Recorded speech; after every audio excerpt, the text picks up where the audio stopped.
Hi, Honors World History. So I'm super excited because we are moving into your next unit, expansion and interconnection. And interestingly enough, this is one of the few that do not actually have like a threshold of increasing complexity here.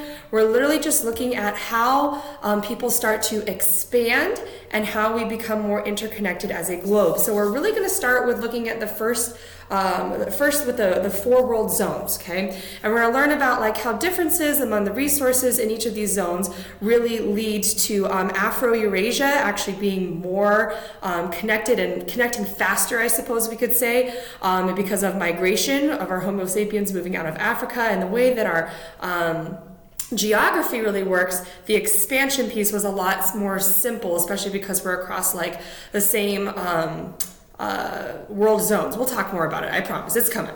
And so we have these differences that are really going to lead to the rise of some of our civilizations and that expansion of collective learning.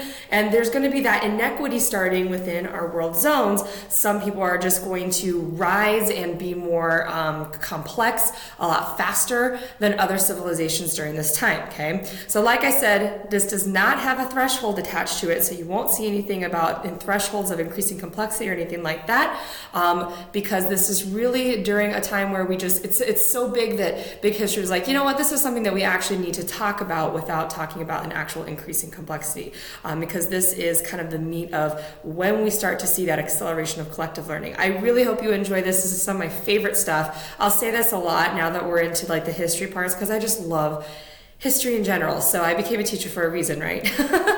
All right, guys, please, as always, let me know if you have any questions, and I wish you a great day.